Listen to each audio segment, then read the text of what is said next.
Okay, so just a couple slides here on social policy, and we're focusing specifically on welfare. Now, these are some of the government programs here that I've listed, but I wanted to go, before we get to really any of this, to the two terms on the bottom, means tested benefit and entitlement. These are two that are really important to understand as you hear of any kind of welfare type benefits, because an entitlement at the very bottom there is something that you are guaranteed to get as long as you meet whatever the minimum qualifications are. So the most famous of all of the entitlements is Social Security. So when we are old, we're going to get we qualify for Social Security, we can get Social Security, and it's supposed to be guaranteed. Hopefully, when you guys retire, it looks like it may be there when I retire, but hopefully the program's hanging on when all of you do, because that is one of the fears that Social Security will eventually disappear. But so an entitlement benefit is something you're guaranteed to get. A means tested benefit is something that if you lack the means, if you are poor, then you qualify for it. It doesn't mean that you're guaranteed to get it like an entitlement. So something could be a means tested benefit or an entitlement, or it could be a means tested entitlement that you get. Because if you're poor and you qualify, then you're guaranteed to get it. So just to understand all that. So just make sure we know Social Security is the biggest entitlement.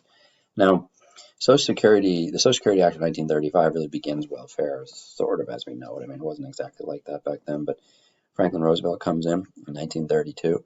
He wins the election. He comes in and he has this plan to have a national welfare policy, which was totally different than before. And then at the time when it was left up to states and charities and churches and cities, but it was not a national thing. So he comes in and he starts he begins national welfare. Now, so then we have a few of these programs. Aid to families with dependent children. This actually no longer exists. It's now called TANF, and we'll get to that in the final slide.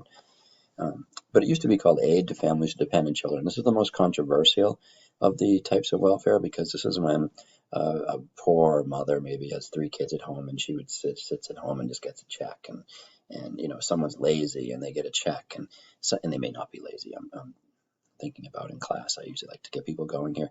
But the perception is that with Aid to Families with Dependent Children, that you would be guaranteed, as long as you stayed poor and you weren't working, you would keep getting a check, because Aid to Families with Dependent Children was what we think of as welfare, a check. And so this was a means-tested benefit that was also an entitlement, which caused conservatives and liberals to end up, after about 30 years or so, thinking this was not very smart. If it was a means tested entitlement, that meant if you're poor, you qualify. That's means test. And if you qualify, you're guaranteed to get it. That's an entitlement. So AFDC basically, as many would say, it did really encourage people to stay on welfare, because as long as you stayed poor, you were guaranteed to get a check in the mail for the rest of your life. So AFDC was changed in 1996, and we'll show you those changes that were fairly popular across the political spectrum. So Aid to Families with Dependent Children, that was the check in the mail, very controversial. Medicare and Medicaid, so just medical benefits. So usually the way I usually say it is care for the elderly and aid the poor. So Medicare would be for older people, and Medicaid would be for poor. Now, the last two here, WIC, Women and Infant Children Plan. This was basically, it's still around. You can go through the grocery store, there'll be little stickers near food items, and it will say WIC approved item, Women and Infant Children. This is one that's very, very hard to abuse. Fairly popular generally with all my students. I generally agree with it. It's maybe annoying to some of the people who locally will work at Lowe's or Harris Teeter or somewhere. If this comes through, they often have to call a manager over to key it in, because basically what WIC is it's a type of welfare benefit. And I worked in a store when I was 18, 19, 20, and I did not ever think this one was being abused. Basically what happened is a mother would come in, usually have a couple kids with her, and she would have a voucher, like a coupon with a voucher, and it would say specific amounts, and it would say 12 ounces of peanut butter, or however those come, 1 dozen eggs, 1 package of whatever size of butter. But a lot of it was baby formula and baby food and things like that, but it was staple items. And so when they bring it up, we would just have to check to make sure it met exactly specifications on the voucher, and then we would hand it to them, and then we would take that voucher, and then we would get reimbursed by the federal government. So WIC is still around. It's basically staple items to help keep families alive. Food stamps now is not called food stamps anymore either. It's still often referred to it, but it's usually referred to as the EBT. Though oftentimes, usually it's like a debit card nowadays, where it looked like it has an American flag on it, and you can run it through just like a credit card at a store. But food stamps used to be monopoly-like looking money, that you would basically every month get a booklet of ones, fives, tens, and it acted like cash, and you couldn't buy batteries with it, you couldn't buy alcohol with it, or it would be food items, and you couldn't buy sodas, you can't buy snacks, can't buy candy bars, but you could buy meat, bread, potatoes. You could buy, pasta. One of the big sellers of the store I worked at was Spam, if anybody knows what that is. But this is one that could be abused in the old days, because the coupon, the voucher, the little fake looking money stuff. When someone paid, if they paid with a 5 and it cost $2.20, we would give them $2 in food stamp pieces back, food stamp dollar bills, like, and then we'd have to give them 80 cents change. So it could be abused by the change. Also, there was an illegal trade out there with people selling off food stamps to, just basically a black market for food stamps, where they could sell food stamps to people and get some cash back to buy, other things, illegal things or whatever. So maybe someone would have $100 in food stamps that month for their family, and they could go sell it for $60 and get $60 cash, and someone else would have $100 food stamps. So that was something that took place too. So they've gone to this EBT card, which allows for less abuse. They automatically put a certain amount of money in your account. It's like a debit card every month, and you just run that through at the grocery store, and it's easy enough. But so just to know, I guess, as a citizen, AFDC is now TANF, but that's money, a check in the mail. And again, we'll look at the last slide in a second. Medicare and Medicaid, WIC for usually a mom with some kids and they're poor. Food stamps, you're below a certain income level, you can qualify for food stamps. And again, it's like a debit card now. Let's see, this is what the food up here in the top left is what the food stamps used to look like. Now you see we accept EBT here, and they still call them food stamps, but it's really the same thing. So average monthly food stamp benefit per person in 2018 was $125 a month. You can see it's actually gone down a little bit in recent years, but $120, $130 a month. Down at the bottom, down here, you can see also what that looks like. Percentage receiving food stamps, the darker numbers have a higher percentage. So you see the states in purple. This is in 2010, but see the states in purple here, they are the poorer states, I guess, that would have a higher percentage qualifying. Similar here, that this is the darker colors that have a higher rate of being in poverty. And so you see South Carolina, not so much North Carolina, but much of the South here has a high rate of food stamp recipients. Percentage of the U.S. population receiving food stamps. See, it's gone down a little bit here. This is, I don't know if you can quite see this, but so 2000, let's see, where was the highest? 2013 was up here at 15%, and then it goes down. So 2018, the most recent numbers were 12.2%. And then the last slide here is now this one, and this law is often used to be on the AP test. I don't think it will be this year. I suppose it could with the federalism unit. But Clinton in 1992 said, I'm going to end welfare.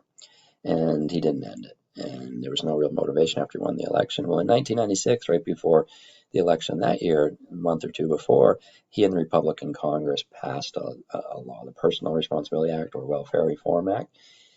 It was a pretty thorough law, and I won't get into all this, but basically the big thing is that it's not welfare, the check in the mail. This now is where this is the TANF.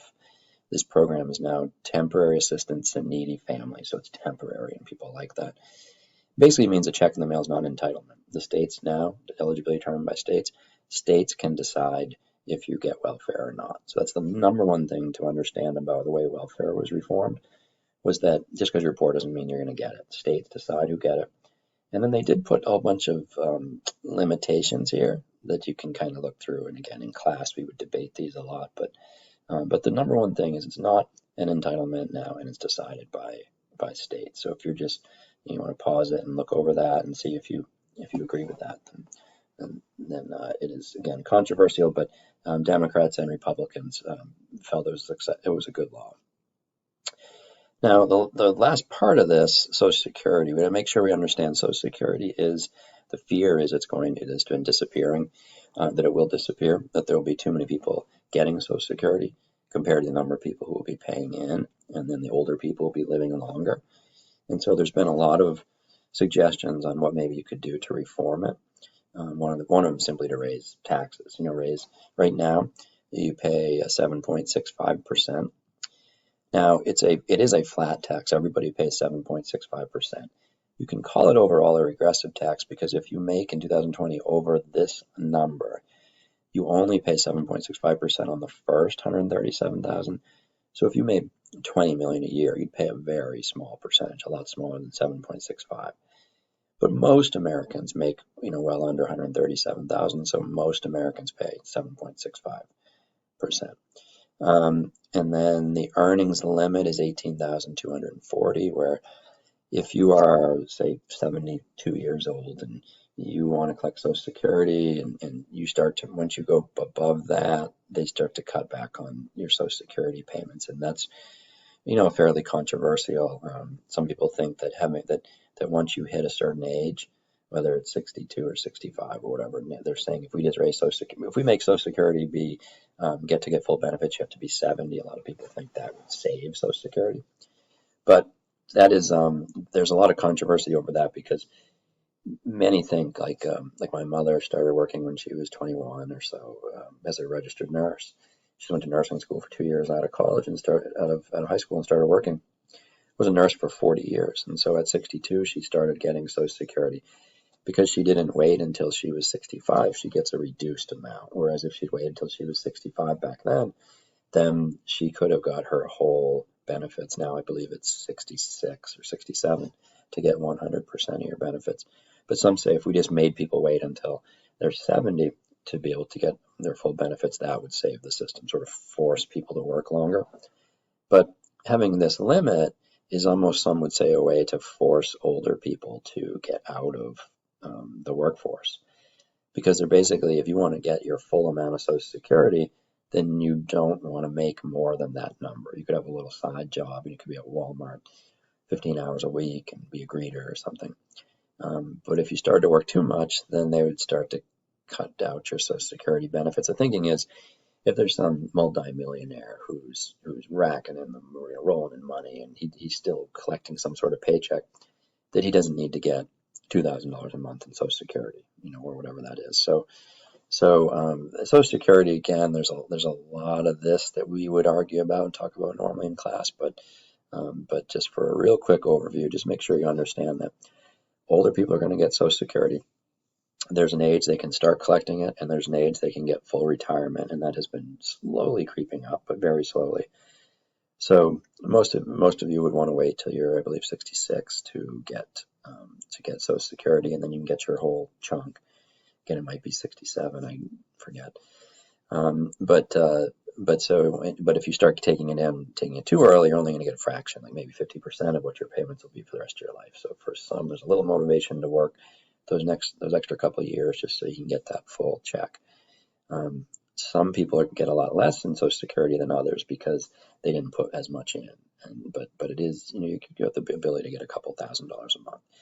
Anyway, but Social Security, the fear is that it's going to eventually dry up and go away, and we'll have to come up with some other system. And so we just got to hope that system stays solvent for centuries.